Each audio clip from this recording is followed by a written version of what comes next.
If you can believe it, there's something out there that just might be less popular than the Snow White trailer that Disney is hiding from YouTube. Don't dislike us, please don't dislike us. Folks, it's the changes coming to Walt Disney World. Whether it is at Magic Kingdom with the new Cars expansion destroying a quarter of the park, or now, and maybe even more so, the removal of Jim Henson's legacy from Disney's Hollywood studios. And yet, for some reason, Disney is in fact doubling down.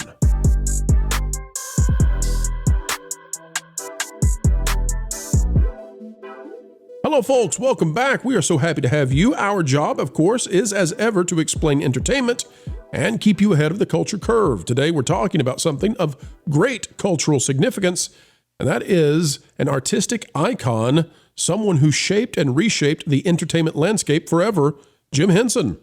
Disney and Bob Iger don't seem to like him very much. At least they're not treating him well, kicking out his version of the Muppets from the DHS, that's Disney's Hollywood Studios, and sending them over to a ride they really don't belong in.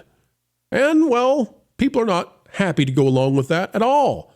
It's yet one more really bad strike on the company that needs to find its way in making consumers happy once again. So, why are they choosing to double down, triple down, even quadruple down? We'll explain why with the panel. Click the like button. Here we go. Here we go, folks. It's Disney hiding from what they're determined to do, even in spite of public reaction being as negative as it possibly can be. I cannot believe this company. And that's really saying something coming from me. This is out of Blog Mickey. It says Disney avoids posting about Muppetvision 3D rock and roller coaster changes on social media. Now, if you're just now tuning in and finding out about this, Disney is planning to destroy the last project that Jim Henson ever worked on, which is Muppetvision 3D. The attraction had been left in sort of a very distraught state for many years, but finally Disney World cleaned it up. And when they did, they brought it back to like brand new, and audiences were exceedingly happy. And now Muppetvision 3D is often 3/4 full or full at capacity, depending on how crowded the park is on a given day. Disney has decided, though, that they want to destroy it because they're wanting to make a full-blown, immersive Monsters Incorporated land. Now, I don't know about you all, but I would say that is not in the top 20 of requested lands Disney has ever come up with. And there's no reason to kick the Jim Henson final project out, but they're going to do it anyway. Sort of like how they're going to fill in Rivers of America. Anyway, even despite people saying, no way, this is absolutely as dumb as it can be. They're going to do that because Josh D'Amaro and his merry band of miscreants over at the House of Mouse, well, they figured out that Rivers of America and trees on an island and Muppets in a theater, they do not sell Lightning Lane.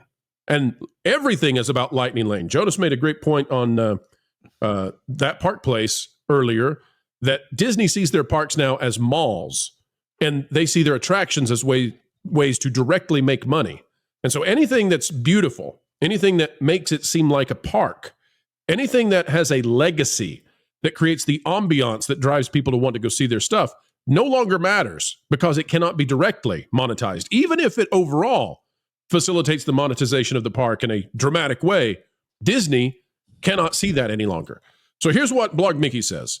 Walt Disney World will permanently close Muppetvision 3D and Rock and Roller Coaster, likely next year, but you wouldn't know that if you exclusively followed the Disney Parks accounts on social media, which is why we exist, Disney. You're welcome. While the theme park giant released details about the closures and what comes next for the attractions on its blog, none of Disney's social media accounts that we checked announced the news as of published time. We checked the Disney Parks and Walt Disney World handles across Facebook, Twitter, Threads, Instagram, and TikTok. The move is likely to avoid backlash from a fan community that did not handle the news well. Now, Eddie Soto, an Imagineer former Imagineer, has suggested that maybe it's because they know Epic Universe is opening, and maybe they're trying to not let people know, hey, 1/4 of Magic Kingdom is going to be behind a fence, and huge parts of Hollywood studios are going to be closed because they're afraid people will cancel their park reservations. I don't think that's actually the case, because people tend to be very happy when they think that big things are happening. In this case, people are very unhappy because Disney is doing very dumb things. Now, here's what I'd like to ask the panel about, and that is, this is a company that is destroying things in a very rapid fashion, and they're receiving ultra negative feedback because none of this is necessary. They can put their little Cars expansion in Magic Kingdom northwest of Big Thunder Mountain Railroad and nothing has to be destroyed. There's literally no reason to do this. They can put their Monsters Inc. land on the east side of Muppetvision 3D and nothing has to be destroyed. They don't want to do that. They can put Queen in on Rock and Roller Coaster and still maintain a wonderful Rock and Roller Coaster theme with a different band. They don't want to do that. So nothing they are doing is a net positive. And yet they are determined, fully, totally determined to do this regardless of consumer reaction. So I want to start with Marvin, then we'll go to Ron and Culture and whoever else would like to weigh in on this. But what is happening at this company where they don't take into account what their customers and their fans are saying? Are they determined to become Radio Shack? What is up? They don't care in any way, shape, or form what the actual fans say. I think in a lot of ways, guys like Iger and DeMauro actually have like just extreme vitriol for the people that are actually Disney fans. The ones that they're concerned about reaching are the people who are casual fans or just, you know, going there because it's a vacation destination, or people from, you know, outside the country. They're not concerned with Disney fans anymore, and it's evident. And they have no respect. They have no respect for the legacy of their own company's founder, let alone the legacy of somebody who was just as brilliant, you know, who put together his final masterpiece, this multi-sensory experience in the middle of their parks. This should have been there forever as a testament to the great work that was done here. One of the most creative individuals to ever live, of whose like we might never see again. Now, I don't know if you guys can know. It's subtle, I know, but Jim Henson has had a very big, profound effect on me and my body of work. So when I saw this, it was... I would have never guessed. I know, right? Like it's very subtle, Tom. You got to read between the lines. You have to look at the way that they hid this. They're not posting it on social media. The Disney blog, the Disney Parks blog post has no author on it, which even in a lot of their press releases, they still list an author. I'm sorry. Yes, that's really funny. They're actually so scared to put their name on this that they won't put a name at all. That's a really good point, Marvin. Look at this, guys. Look at this picture that Marvin has on that park place. There is no change other than destroying one building. There is no change to this except they're just removing stuff so that they can stick an attraction at the back and then claim it's an immersive land. They could put the attraction in the back without doing any of this, and there is nothing that they would lose by doing so. And Pro, you know, oh, sure.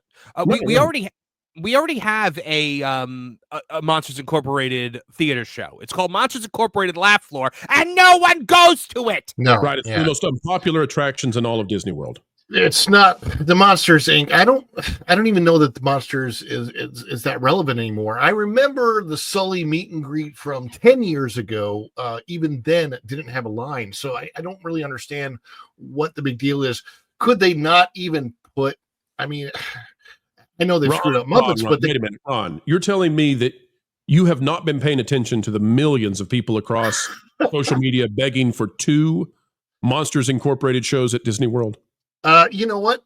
I haven't seen it. I tell you what I did see on social media the other day, and it made me think of this very thing. It was the Muppets in the Muppet Show responding to the death of Jim Henson. They were reading fan letters, and all of a sudden the death of Jim Henson comes up in the fan letters, and I got emotional watching that. And I'm thinking of this because this is now like the final nail in the coffin of destroying Jim Henson and his legacy. You see all of the Muppets reading about like what the fans are thinking about how great it was that Jim Henson had created them, and the Muppets themselves saying, "Boy, we were just getting to know him ourselves." And I don't know if you've seen the clip, but it's just hits you in the heart that, and that's what Disney, it's like Disney has replaced story writers with the Stories Matters group, and they don't understand what stories actually matter to people anymore. And that's the heart of the problem here is, if you know, you talked about Disney becoming a mall. Well, what's happened to all of the malls? How many videos do you see on YouTube about people walking through dead malls? The mall that I grew up working in as a teenager was just completely destroyed and demolished because malls didn't pay attention to what people wanted in them, and they are dying all over America. And that is what's going to happen to Disney World and Disney World parks, is they are going to die if they if they listen to the Stories Matters group and they don't listen to the people that these stories actually matter to, us, they will die. Hey, Ron, do you think that the Stories Matters department looked at Muppetvision 3D and was like, hey, in that finale, they've got all these international puppets that are being puppeteered by white puppeteers. We got to get rid of this. I don't know what maybe they just thought, oh, the Mostly America line, that needs to go. Yeah, because it's a joke. Tom, you were going to say something? No, you guys are acting like this wasn't part of the plan to begin with. What has been Disney's number one thing? Remove all the old white men. Mm-hmm. We have Frank Oz flat out saying they don't want me, and Frank, at least they don't conservative. Yeah, this you guys act like this wasn't part of the plan from the start. Like they don't care. No, I think fact, it's right, Tom.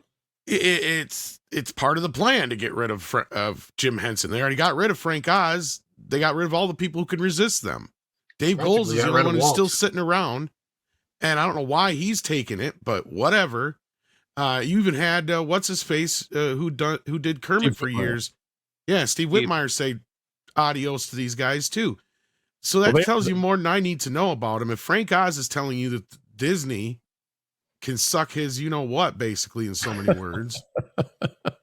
It's weird because they literally hate their own legacy, man. I don't get why does Disney hate its own legendary legacy? That's something they should be able to build upon forever, and they hate it. They can't stand their own legacy. It's the weirdest thing I've ever seen. Because Bob Iger wants the legacy of the Walt Disney Company to not be Walt Disney's legacy. It has to be Bob Iger's legacy, or Jim Henson's. But Derek, run with this for a minute. We're going to lose the performances of Frank Oz and Jim Henson, which are they're phenomenal. This is the last thing that Jim ever worked on. People need to remember that, because he died, and I remember the day, May of 1990 or June of 1990, right around that time. I can't remember the exact day. Right, out of the blue. Where I was sitting there watching TV and I heard about it because Ninja Turtles had just come out, and he was a big part of that. So he was out actually promoting the hell out of that before his death. And then they were talking about the Muppets 3D thing that had not even opened yet. Right. And that was the last thing he had ever worked on with the Muppets. As far as I know, they got completed. And to take that away for me, it'd be one thing if they moved it to another facility. Like people have talked about, why can't we get it moved for like a museum situation?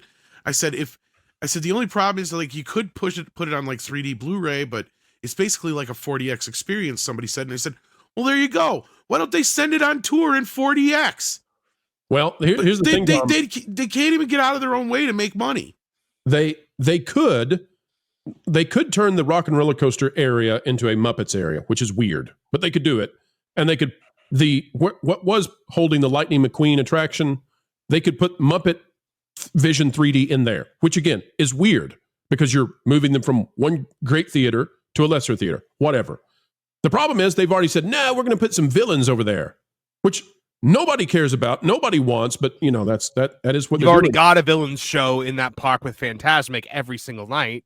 Right. So they don't make smart decisions. They make the kind of decisions that can only happen from stodgy, disconnected men who are looking to come up with some sort of flashy, trend-setting statement to investors, but has no connection with what people actually want.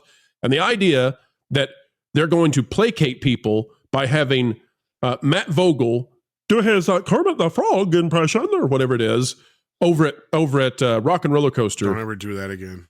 Oh, well, ask Matt Vogel to stop it as well, please. But I'm purposefully trying not to sound like Kermit. I know. Yeah, but you still sound more like Kermit than he does. That's a problem. All right, folks. Well, it's been great having fun with Muppetvision 3D. Too bad Disney's kicking us out and telling us to get the heck out of here. Hey, can I crash on your couch, by the way? By the way, one of the funniest things that's ever happened, Jonas was there for this. Jonas and I ran across somebody who was involved in the Muppets at one time, and they didn't know who I was, and I wasn't telling them who I was. And so this person, I did a Kermit impression just to be nice to them. I did this thing as a nod to Jim Henson, and the guy didn't respond. I said, "Oh, I'm sorry. You've probably heard that plenty of times. And he said, no, I didn't hear a Kermit impression then either. And I was like, what a little turd. Wow. Who said that to you? I'm not going to tell you. We don't want to get him in trouble. We have a bigger megaphone, and so we try not to use that megaphone. I just hope it's not the person I thought it was. You know, it's always sad when one of these video ends, and yet it is the beginning of the wait for the next one to land. 4 times a day right here on the Pro Channel. And by the way, there's plenty more on our partner channels. That Park Place, That Pod Place, That Game Place, and go check out the original music we have on stations like Vacation Radio. We'd love to have you, love to entertain you. At least we'll do a better job than some of the current entertainment companies. Folks, like, share, subscribe, and you know what? Drop a comment right on down below. Share this out anywhere you go on social media. And until the next time, we have the honor, the pleasure of getting to spend time with you when you choose to invite us into your day to add the value that we hope to bring your way. We ask that you keep learning, keep growing, and as always, keep having fun.